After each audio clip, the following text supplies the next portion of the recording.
YouTube has helped millions of LGBTQ people come out, but with it comes a double-edged sword.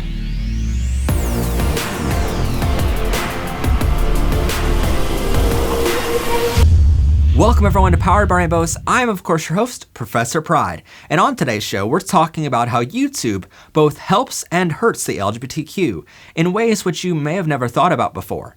But before we begin, don't forget to like, comment, and subscribe. Anyway, onto the show. In LGBTQ activism, we constantly push for representation in our TV shows, our movies, music, and especially in our governments. All of these things are very, very slowly coming around.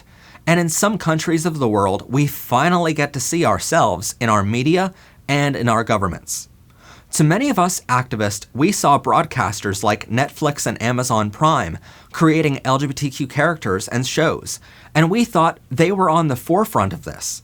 But they didn't just make LGBTQ shows, they stood their ground when they garnered pushback. We've even discussed this in previous episodes. But like it or not, the true forerunner of this representation has been YouTube, a platform that anyone from anywhere can upload whatever they want, within reason of course. And this has allowed many minorities from across the globe to see themselves being represented in video format on their phone or computer screen for the first time. And with the integration of smart televisions in many homes nowadays, it allows us to see LGBTQ people on our television all the time. In fact, while this show is broadcasted on local television networks and school networks, as well as platforms like Facebook, a sizable amount of our audience watches this show through YouTube. In the first 3 months of last year alone in the United States, over 2 million households ended their cable television and satellite subscriptions in favor of paid subscriptions on YouTube, Netflix, and others. It's estimated that by year 2025, half of viewers under the age of 32 years old won't even have a paid TV service. Creators like Good Mythical Morning, Smosh, College Humor, and our show here at Powered by Rainbows are even filmed just like an actual TV show. Some creators like Adam Conover and Colleen Bollinger even got their start on YouTube and now have shows on cable networks. My point is, YouTube is no longer viewed as this silly internet platform where you can just go to watch funny videos. Sure, there are fantastic creators making funny videos still, but with this new perception came validity. Years ago, when you couldn't find any LGBTQ representation on your TV networks, you had nowhere to turn to, and there was no such thing as the internet yet, believe it or not. So when YouTube came about, it offered our community, as well as other minorities, a way for us to see representations of ourselves on any screen. And it allowed us a way to reach out to someone searching for coming out advice. So in a sense, YouTube has now helped an entire generation come out of the closet, and helped us grow more accepted in the world around us. Coming from experience before I came out, I spent hours every day on YouTube watching coming out videos and advice videos. Sure, I had to triple check that my headphones were actually plugged in so no one else would hear me watching LGBTQ creators, but it finally allowed me to watch and hear from someone who is just as gay as I am. But while YouTube has helped generations come out, they have also hurt our community far worse than most even realize. You're likely aware of the now viral incident where back in August of 2019, a group of YouTubers filed a lawsuit against YouTube. Those creators included G News, gay sex ed channel What's the Safe Word, transgender YouTuber Chase Ross, and Queer Kid Stuff. All of them filed a class action lawsuit against YouTube. They claim YouTube is, quote, using algorithms that unfairly demonetize videos about LGBTQ issues by flagging them as shocking, inappropriate, offensive, and sexually explicit, and therefore not appropriate for advertisers. They also claim YouTube is, quote, blocking LGBTQ creators from purchasing ads on other videos, allowing homophobic reaction videos intended to mock and bully specific YouTubers to stay online and make money, while demonetizing videos uploaded by those who have been harassed, letting anti-LGBTQ ads run before their own videos, and recommending anti-LGBTQ videos in the Up Next section after their video is played, while excluding those from LGBTQ creators. But this is far from the first time YouTube saw this issue. Back in 2017, a huge LGBTQ creator on this platform named Tyler Oakley sounded the alarm that his videos were being blocked from younger viewers just because it included LGBTQ content. Other creators like Fiona saw her lesbian content deemed not safe for children. Bria and Chrissy saw their lesbian engagement videos demonetized. Chase Ross saw their transgender content not suitable for most advertisers. And worst of all, LGBTQ creators like Elijah Daniel were allowed to have advertisements play before all of their videos, but the ads their LGBTQ audience had to watch were from anti-LGBTQ groups. Important thing in my life. That's where everything I am and everything I have comes from. I think I'm really getting an anti-LGBT ad on YouTube. And even this is far from a new problem. LGBTQ creators regularly have anti-LGBTQ propaganda, conversion therapy, and hateful ads play before their videos. Even our show is not immune to this issue. In the run-up to the 2020 election in America, our viewers constantly told us they were forced to watch anti-LGBTQ ads from Donald Trump's election campaign before they were allowed to see our videos. It was such a big problem that we even tried blocking extremely homophobic and transphobic groups like Focus on the Family, 1 Million Moms, and Elizabeth Johnson, the activist mommy, from advertising on our channel. But YouTube makes it extremely hard to do this. So as we sit here today, we're constantly worried these groups and others will target us for our work. Just think, these other channels those groups targeted with anti-LGBTQ ads, all of them were around the same size as our channel is now, and those channels merely talked about being gay or trans in a positive light. Our channel actively teaches about LGBTQ topics in a classroom style, so we knew the moment these groups found our channel, we would go to the top of their targeted list. And these groups have tens of millions of dollars to target any channel they deem appropriate. They are all tax-free organizations which get tens of millions of dollars in donations, so they can exclusively target our community. What's worse is we don't have the resources to fight back. Focus on the Family will wine and dine a wealthy investor to get a 7-figure check. In the same amount of time, our videos make about $3 in ad revenue. And that is a whole other issue. Many other channels we are good friends with today don't make LGBTQ content at all. But what you may not know is hidden behind every YouTube channel is something called a playback-based CPM, which stands for cost per mile. It basically means the amount advertisers paid you to put ads on your videos per a certain number of views on your channel. We've checked with channels that have only around 1,000 subscribers, and their channels receive more than $19 in CPM.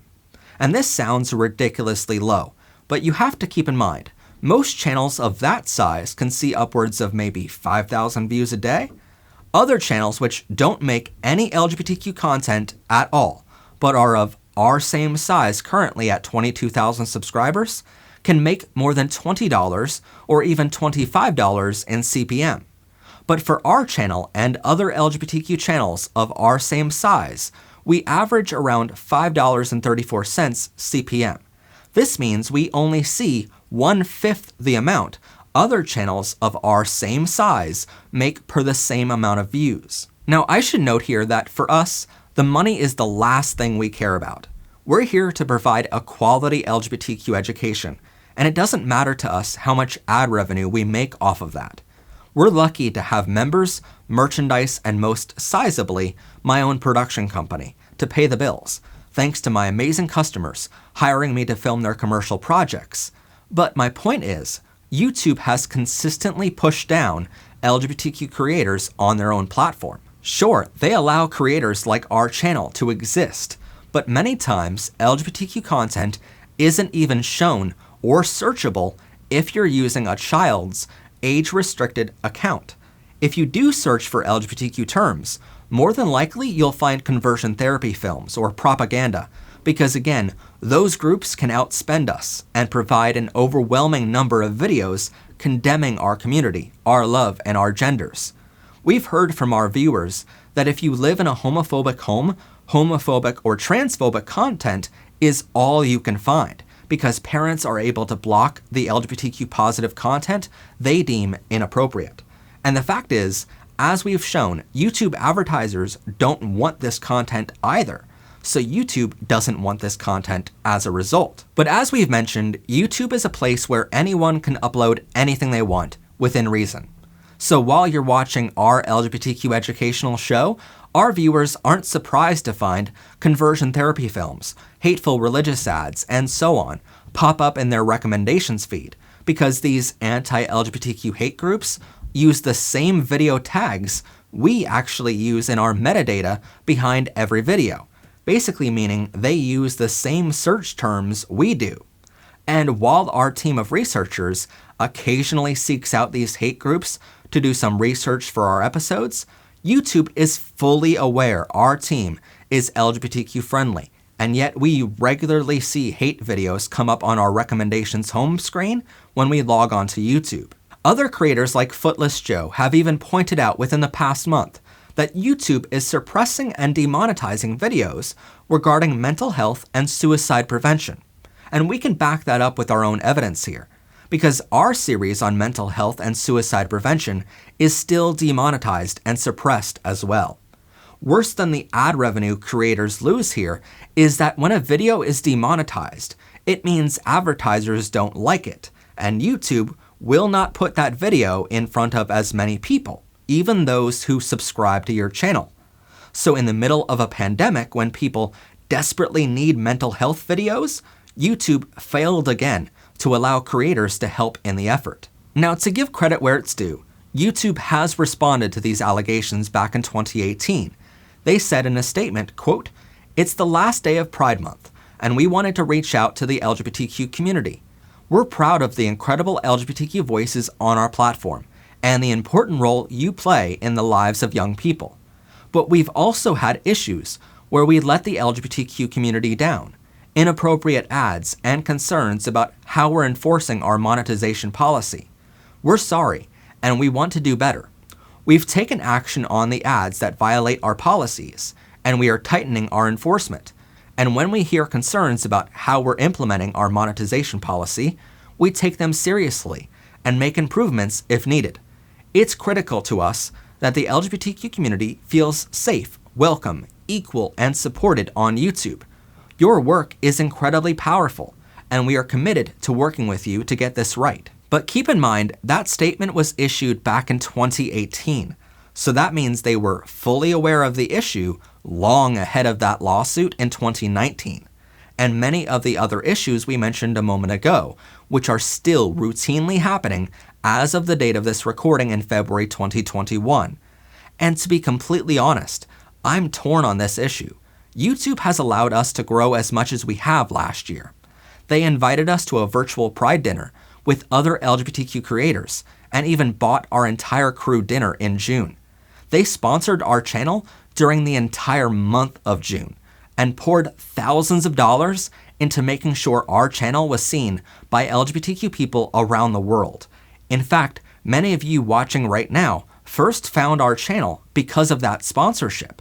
But that won't change the fact that they allowed anti-LGBTQ hate groups to sponsor ads before our videos, and they keep our ad revenue capped at 1/5 of other creators of our same size.